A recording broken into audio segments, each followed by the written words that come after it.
پاکستان اس وقت بارشوں کی لپیٹ میں ہے۔ ماہرین موسمیات کے مطابق موجودہ بارشیں معمول کی بارشوں سے 20% زیادہ ہیں، جس سے لوگوں کی املاک کو نقصان پہنچ رہا ہے، تو دوسری طرف حالیہ بارشوں کے فیصلوں پر اچھے اثرات مرتب ہو رہے ہیں۔ بارش سے صوبہ خیبر پختونخوا میں 16 افراد جاں بحق ہو چکے ہیں۔ بھارت کے سپریم کورٹ نے سینئر وکیل اور انسانی حقوق کے سرگرم کارکن پرشانت بھوشن کو توہین عدالت کا مرتکب قرار دیتے ہوئے $1 کا جرمانہ عائد کیا ہے۔ اگر 15 ستمبر تک جرمانہ ادا نہیں کیا جاتا تو انہیں 3 ماہ کی جیل یا پھر ان کی وکالت پر 3 سال تک پابندی عائد کر دی جائے گی۔ قانون کی روح سے توہین عدالت کے مجرم کو 6 ماہ کی جیل کی سزا کا انتظام ہے۔ پرشانت بھوشن نے جون میں عدالت عظمیٰ کی کارروائیوں اور چیف جسٹس آف انڈیا کے بارے میں 2 ٹویٹس کیے تھے جن پر انہیں توہین عدالت کا مجرم قرار دیا گیا تھا۔ عدالت نے ان سے غیر مشروط معافی مانگنے کو کہا تھا، لیکن انہوں نے معافی مانگنے سے انکار کیا تھا۔ اس معاملے پر پورے ملک کی نگاہیں لگی ہوئی تھیں۔ امریکہ کی ریاست اوریگون کے شمال مغربی شہر پورٹ لینڈ میں نسلی امتیاز کے خلاف مظاہرے جاری ہیں، اور ریاست کی گورنر کیٹ براؤن نے مظاہرین کو یقین دلایا ہے کہ شہر میں پولیس کی نفری بڑھائی جائے گی اور نسلی امتیاز روکنے کے لیے مؤثر اقدامات کیے جائیں گے۔ شہر میں کئی ماہ سے نسلی امتیاز کے خلاف مظاہرے جاری ہیں۔ مظاہرین کا ایک گروپ اتوار کے روز قانون کا نفاذ کرنے والے ادارے کی عمارت کے پاس جمع ہو گیا۔ پورٹ لینڈ کی پولیس نے اس اجتماع کو غیر قانونی قرار دے کر گرفتاریاں شروع کر دی ہیں۔ گورنر کیٹ براؤن نے اتوار کے روز ایک بیان میں کہا کہ منتخب نمائندوں، قانون کا نفاذ کرنے والے اہلکاروں اور برادری کے رہنماؤں سمیت سب کو مل کر پورٹ لینڈ میں نسلی امتیاز ختم کرنے کے لیے کوششیں کرنی چاہیے۔ گورنر کا کہنا تھا کہ اوریگون اسٹیٹ پولیس کو پورٹ لینڈ بھیجا جا رہا ہے، جہاں وہ ایسے واقعات کی چھان بین کرنے والے عملے کی ذمہ داریاں سنبھالیں گے۔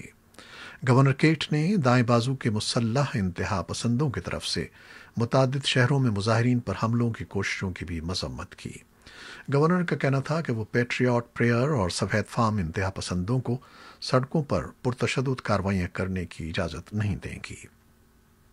ٹرمپ انتظامیہ کے ایک اعلیٰ عہدیدار ہوم لینڈ سیکیورٹی کے نگراں سربراہ چیڈ وولف نے ABC ٹیلی ویژن کے پروگرام دس ویک میں پورٹ لینڈ میں ہونے والے تشدد کے لیے مقامی عہدیداروں کو مورد الزام ٹھہرایا، جنہوں نے قانون نافذ کرنے والوں کو ان کے فرائض کی ادائیگی نہیں کرنے دی۔ صدر ڈونلڈ ٹرمپ نے امریکہ کی ریاستوں ٹیکساس اور لوزیانا کے سمندری طوفان سے متاثرہ ساحلی علاقوں کا دورہ کیا ہے۔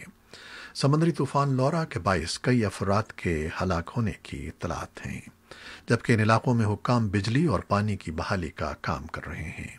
شدید گرمی اور حبس کے موسم میں متاثرہ علاقوں میں امدادی کام بھی جاری ہے۔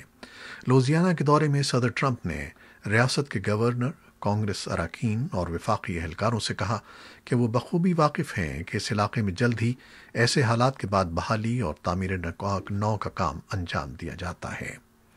جمعرات کو کیٹیگری 4 کے طوفان میں 14 افراد ہلاک ہوئے تھے۔ ہلاک ہونے والوں میں نصف سے زائد بجلی پیدا کرنے والے جنریٹر کے غلط استعمال سے خارج ہونے والی زہریلی gas carbon monoxide gas کا شکار ہوئے تھے۔ صدر ٹرمپ نے لیک چارلز نامی شہر کا بھی دورہ کیا، جہاں کے 80,000 باشندے طوفان سے بری طرح متاثر ہوئے ہیں۔ لوزیانا کے محکمہ صحت کے مطابق سمندری طوفان کے بعد 22,000 افراد پانی کی سہولت سے محروم ہیں۔ اس علاقے میں پانی کو صاف کرنے والے پلانٹ کو بھی نقصان پہنچا ہے، جبکہ بجلی کی بحالی کے حوالے سے بھی حالات واضح نہیں ہیں۔ صدر ٹرمپ ریاست ٹیکساس کے اورنج نامی علاقے میں بھی بذریعہ ہیلی کاپٹر گئے۔ 18,000 افراد پر مشتمل اس علاقے کو طوفان نے بری طرح اپنی لپیٹ میں لے لیا ہے۔ متاثرہ علاقوں کے دورے سے قبل صدر ٹرمپ نے لوزیانا کو آفت زدہ علاقہ قرار دیا تھا، جس کے بعد اس سمندری طوفان کی راہ میں آنے والے علاقوں کے لیے وفاقی امداد دستیاب ہوگی۔ دوسری طرف صدر ٹرمپ کے نومبر 3 کو ہونے والے انتخاب میں مد مقابل جو بائیڈن نے international brotherhood of electrical workers نامی تنظیم کے 20,000 کارکنوں کے متاثرہ علاقوں میں بجلی کی بحالی کے کام میں شامل ہونے پر کہا کہ بحرانوں کے وقت امریکیوں کا بہترین کردار سامنے آتا ہے، اور یہی ہم اس طوفان کے بعد دیکھ رہے ہیں۔ یہ تھیں وہ خبریں جو فیس بک لائیو پر ہم نے آپ کے لیے پیش کی۔